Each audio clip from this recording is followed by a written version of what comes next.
Hello, this is a virtual microscopy slide of an adult granulosa cell tumor of the ovary, and we're looking at one section from the tumor.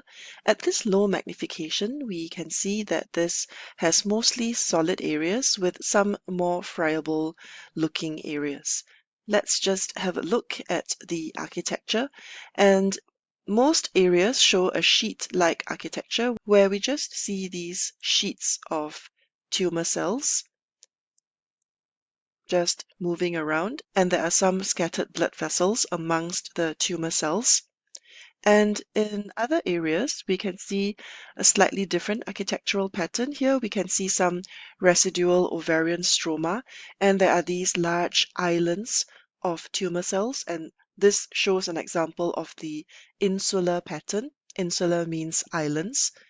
And in other areas, for example, here we can almost see that the tumor cells are arranged in these longitudinal cords. And this is known as the watered silk pattern. So we sort of see rows of tumor cells that can sometimes be a bit wavy.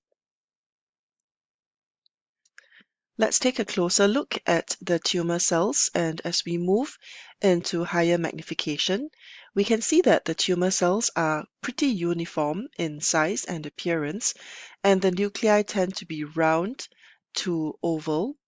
In this area, we are able to appreciate that some of the nuclei have these longitudinal nuclear grooves, and you can see one here, and you can see another one here, and this kind of makes the nucleus somewhat resemble a coffee bean.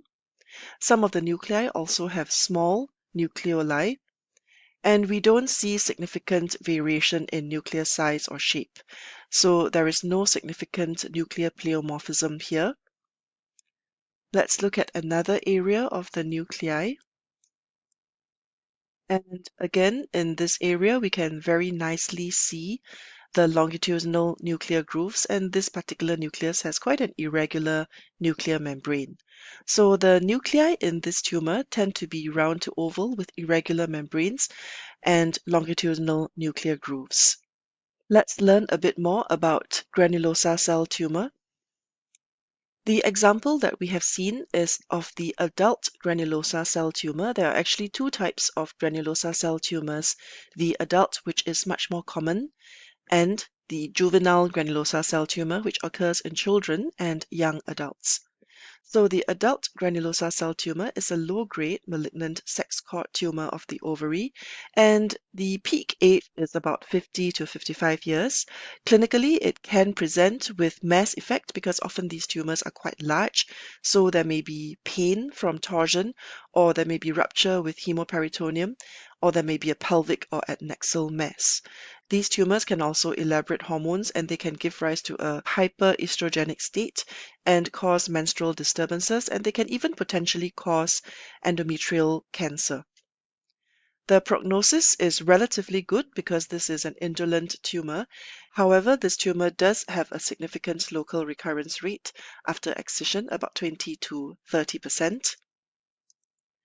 Grossly, these tumors are large and they tend to have a solid cystic cut surface.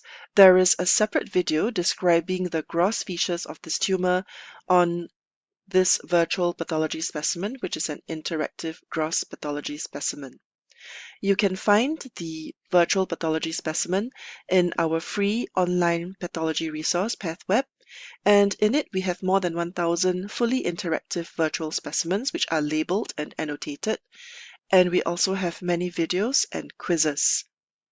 Registration is free and the link is in the video description. On microscopy, as we saw, there can be variable architectural patterns. For example, there can be sheet-like areas, which forms the majority of the pattern seen in the tumor that we have just looked at.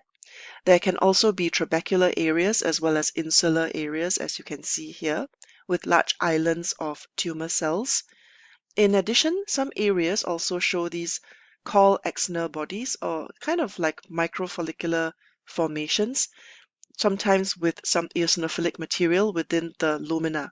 This picture is taken from Pathweb, which is a free online pathology picture resource with lots of very beautiful microscopy and gross pictures. And here is the watered silk appearance, and sometimes it is also called a gyriform pattern, where you can see these undulating rows and cords of tumor cells. This is what watered silk looks like, just for comparison. The cells tend to be relatively uniform and polygonal, and they have these oval nuclei, which we saw earlier, with irregular nuclear membranes, frequently longitudinal nuclear grooves, making them look like coffee beans, and they have scant cytoplasm. There are some immunohistochemical markers that can be done, FOXL2, calretinin, and inhibin, as well as SF1, and these tumors are usually positive for these markers. Here is a higher magnification view showing the relatively uniform nuclei, and some of them have small nucleoli. Many of them have irregular nuclear membranes. Hence, in summary, this is a virtual microscopy slide of an adult granulosa cell tumor. In this tumor, we mostly see a sheet-like architecture where we just see these diffuse sheets of tumor cells with some blood vessels in between. And we can also appreciate some areas which are more insular in architecture, and we can see some broad trabecular patterns here. And also additionally, focal areas which show this watered silk pattern with undulating rows of tumor cells. And the tumor cells are polygonal with oval nuclei and minimal cytoplasm, and many of the tumor cells have longitudinal nuclear grooves. This is a low-grade tumor, but it does have a significant recurrence rate. Thank you.